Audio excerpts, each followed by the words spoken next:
I'm ChosenArchitect, and this is All the Mods 9 Gregtech, and today, oh boy, we get into the chemical reactor. Hopefully you guys are ready.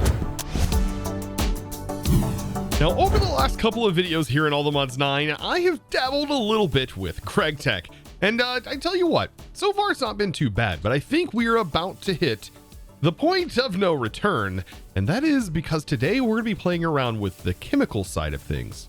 Now, I am no chemical scientist, nor am I an industrial expert. I am merely a YouTuber. So bear with me as we dive into this, as I'm going to be taking baby steps in getting into a new chapter of our Gregtech experience.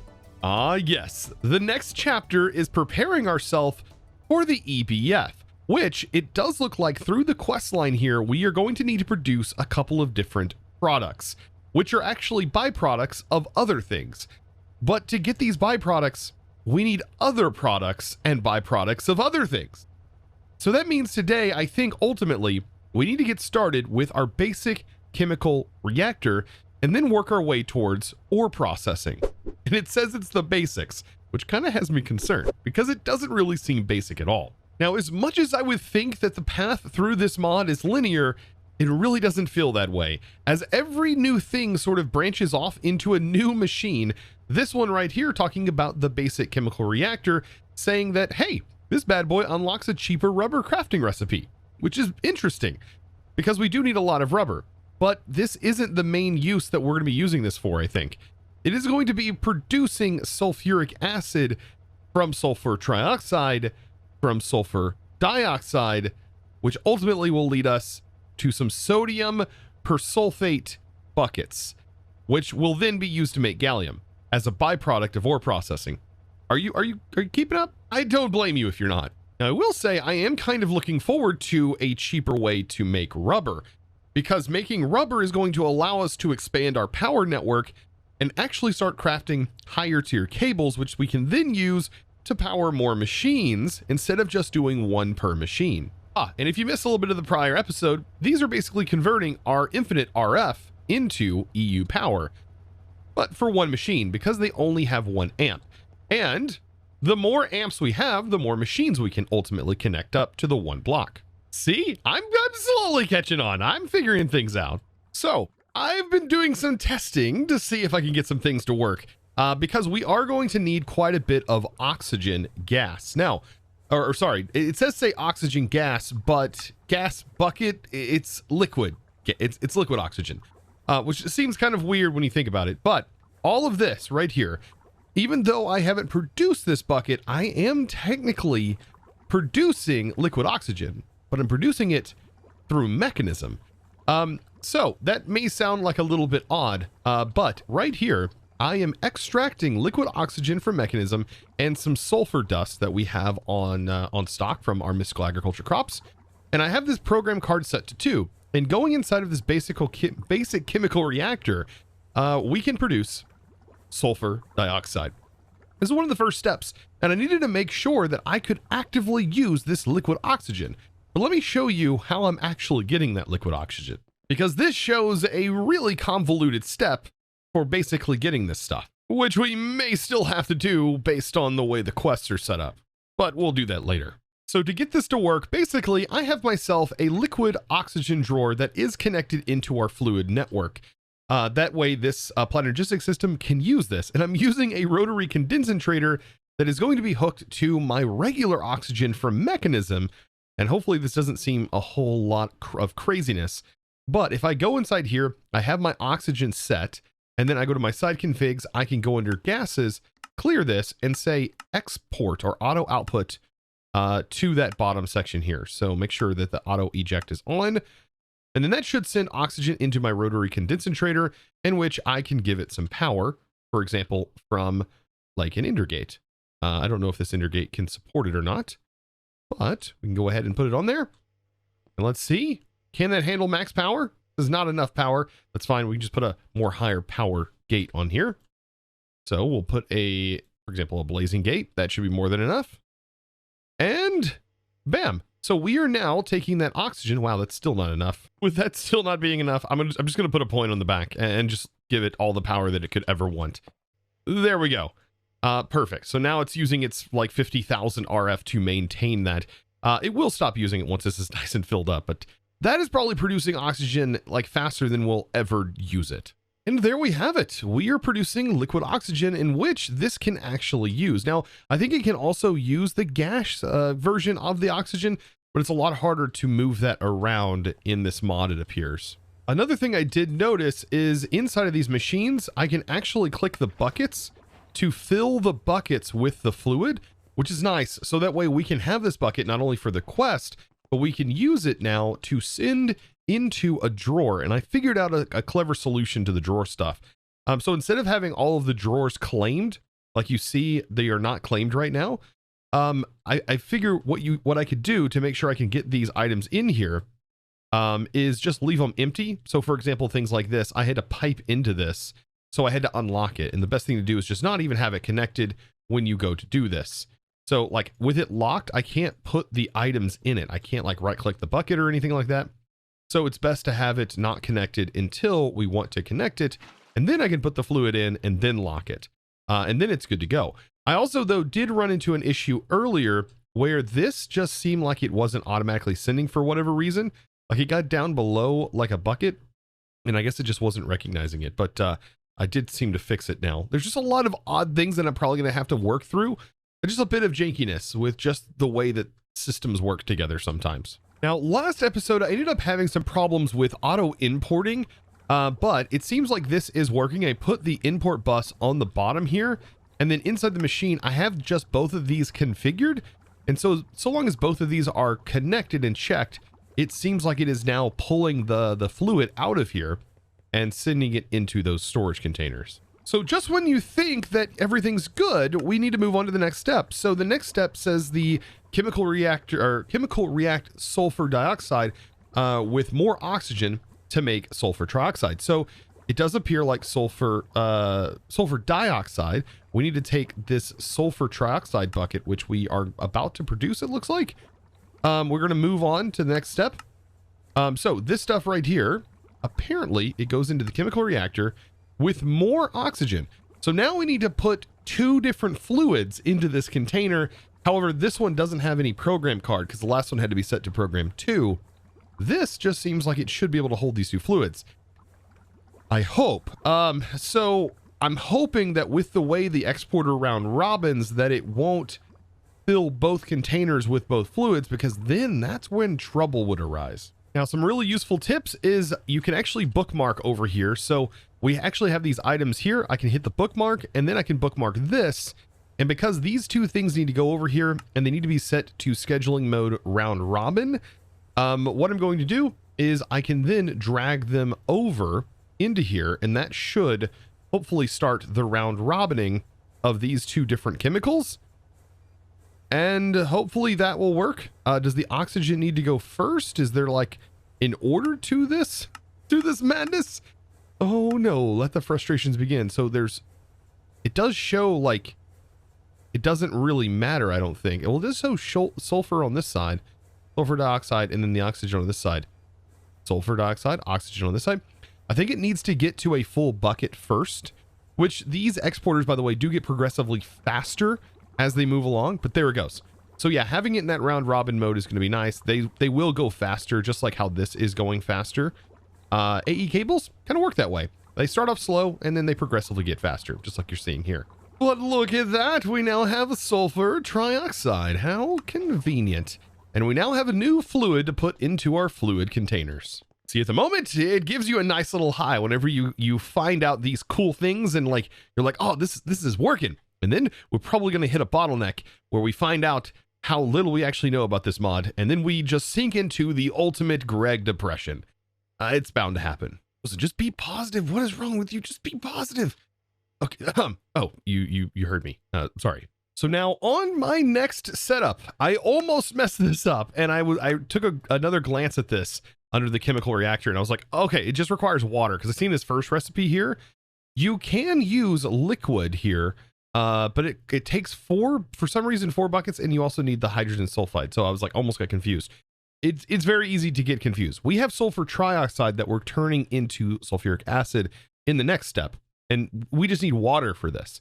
So I have a way that we can do this that's not going to utilize the sink. Instead, it's going to use extended AE yet again. And extended AE is so powerful, has become one of my favorite now AE add-on mods. And I said this back when I was originally streaming All the Mods 9, like at the beginning or the end of last year. And this has been kind of crazy. So let's take a look at this insane card. So in here, we have ourselves an infinity water cell. This is also the same thing that I used in making our singularities episode, where I used an infinite cobblestone cell. This mod also has a water cell. But there's something else you can actually do with this. You can take a cell workbench, and we can upgrade this water cell. So it has a slot over here, and this slot is for overflow.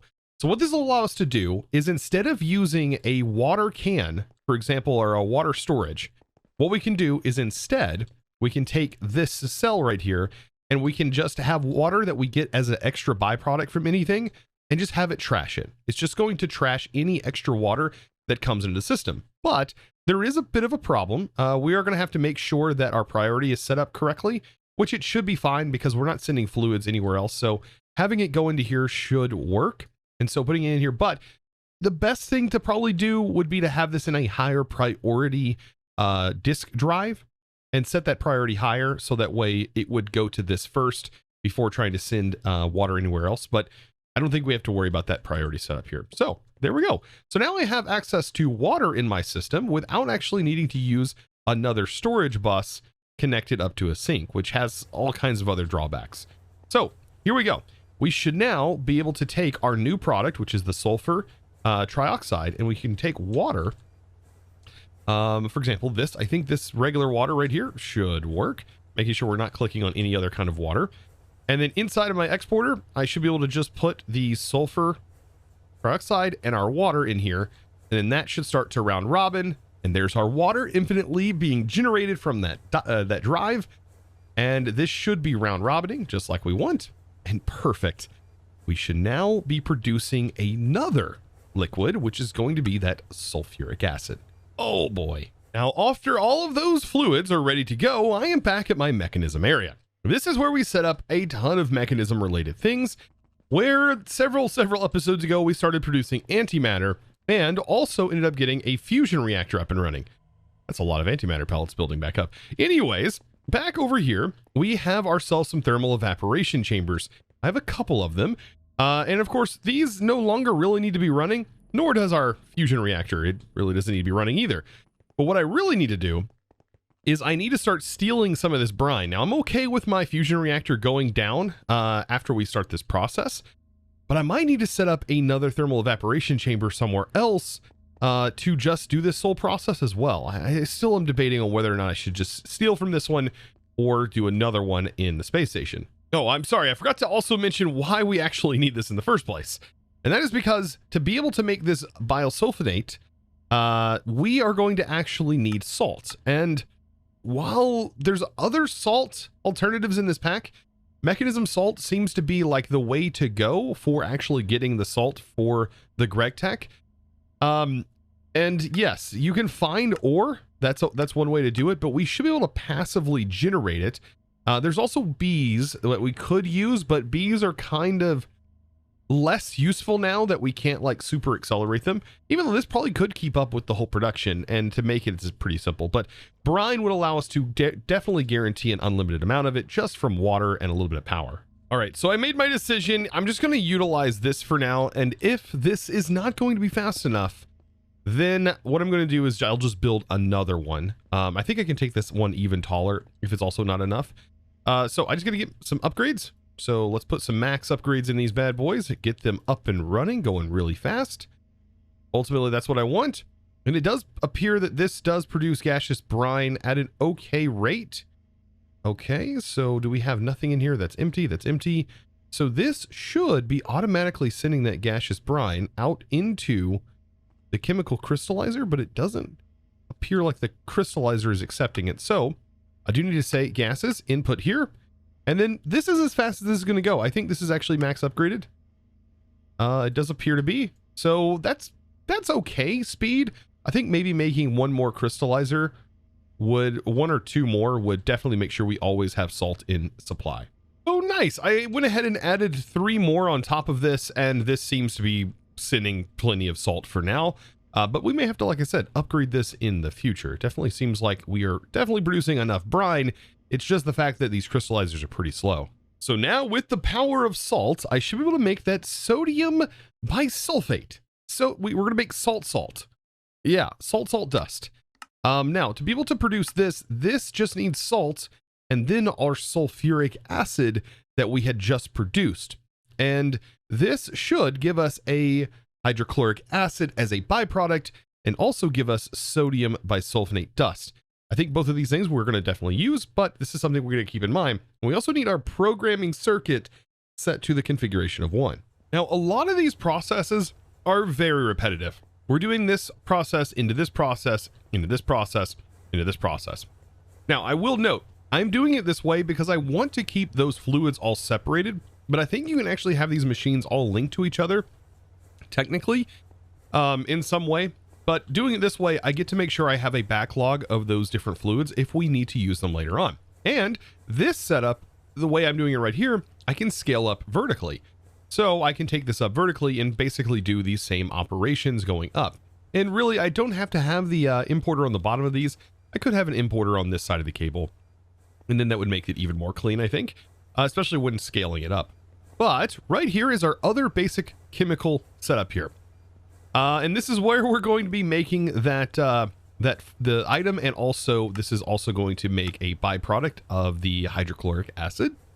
So all these chemicals, like I said, I am not a chemical engineer, so I have no idea what I'm doing here. I'm just following instructions. But for this, I do need a program card. So I'll take my card, right click it, and then I will select 1 on the configuration, just like it says in the recipe. And then I can place that in here. And then we need to make sure that this is sending salt. Let's go ahead and round robin just for the fun, because we don't have to worry about this too much with a round robin. It's going to send the salt and then send the fluid. We just want to make sure it's sending both. And that fluid is what we have pinned over here. To make this easier, I can just drag the items in. So I'll drag the salt, which we don't have coming in just yet. I actually probably need to get that sent into our system. Perfect. Just as things should be. Salt, and there we go. And we can get some salt in there.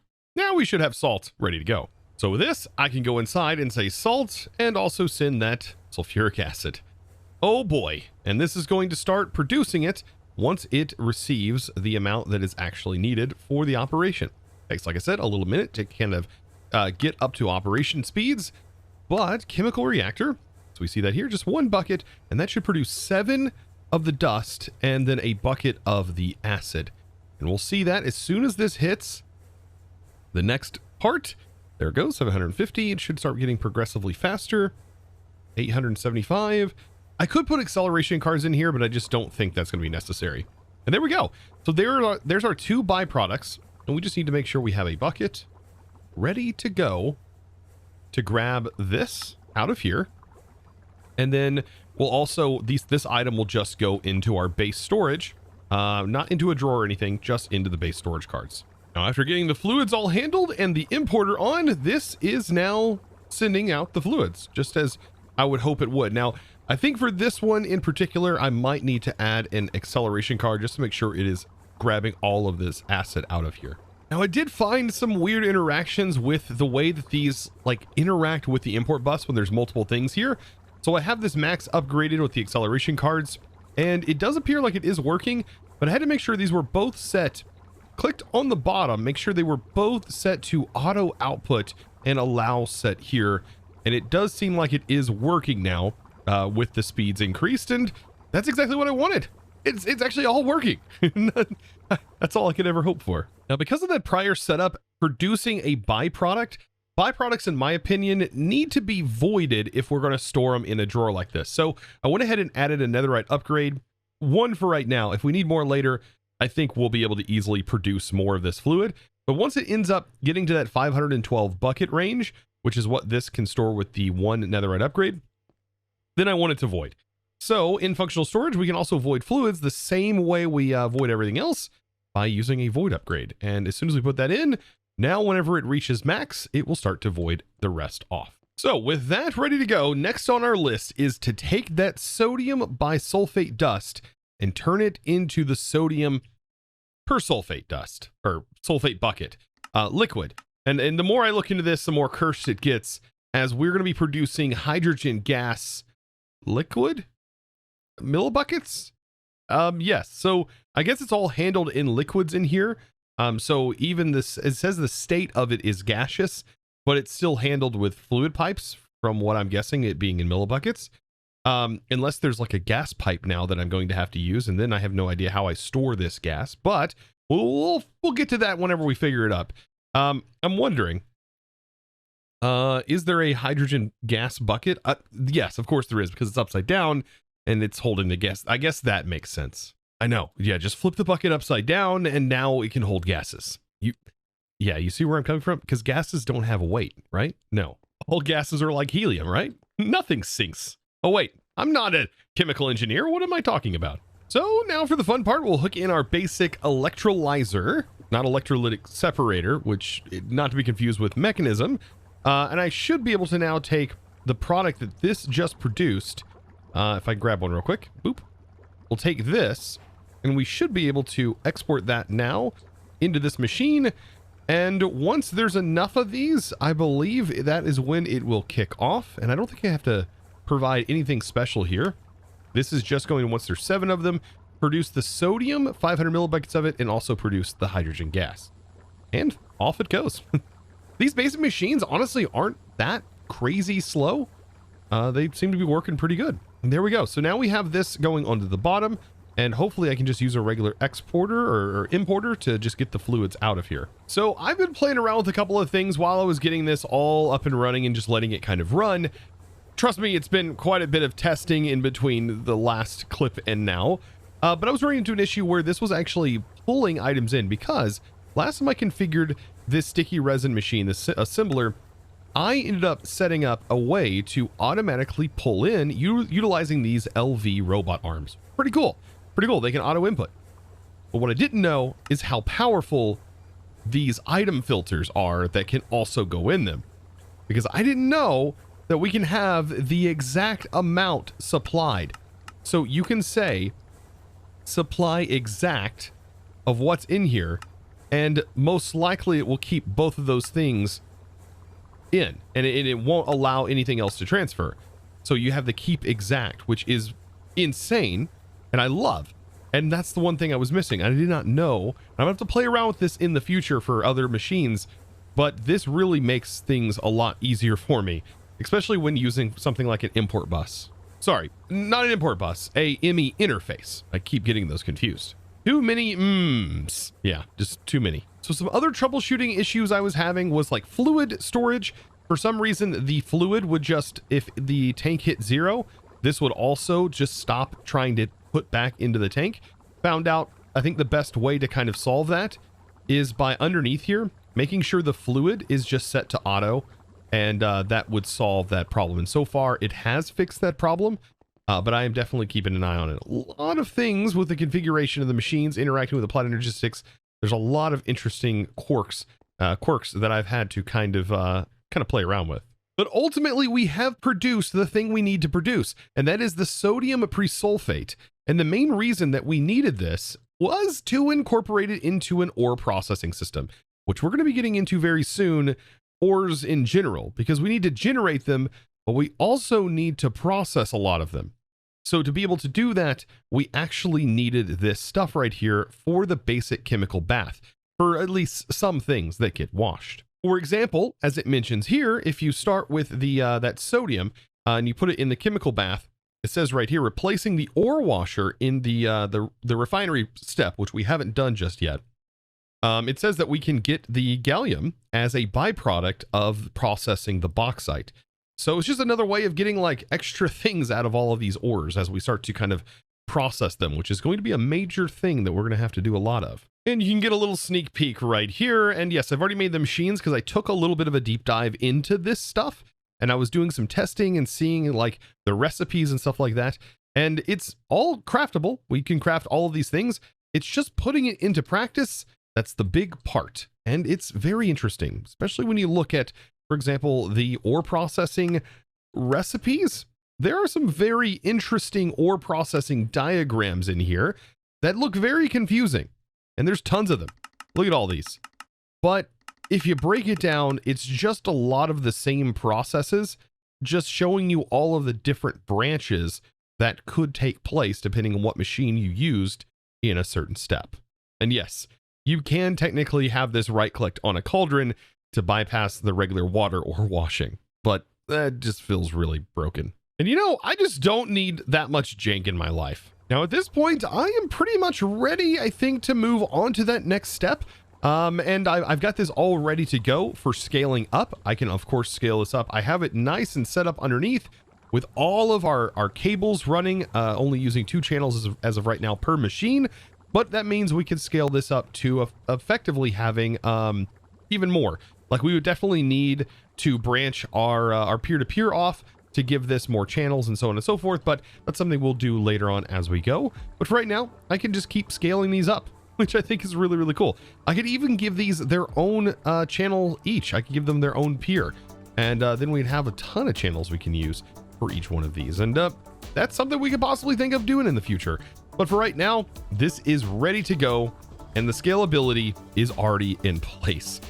So, guys, if you did enjoy, be sure to click that subscribe button if you haven't already, and give this video a huge thumbs up. Also, comment down below. I'm about to get into some ore processing. So what do you think is one of the best ways to generate the Gregtech ore in this pack? Because we're gonna have to figure out a way to do that. I have a little bit of an idea, but I'm sure you guys, if you haven't already commented something down below, I'm sure you guys have some even better tips, and I would love to learn from you guys. So let me know. And of course, it's now time to thank the amazing supporter of today's episode. And that amazing thanks is going to go out to Matt4G. Thank you so much, by the way, for your amazing support and supporting me over on the Discord, becoming a Discord premium member. And like I said, supporting me in one of the best ways possible. Thank you guys so very much. I hope to see you in the next episode as we continue our Gregification. And as always, thanks for watching. Bye.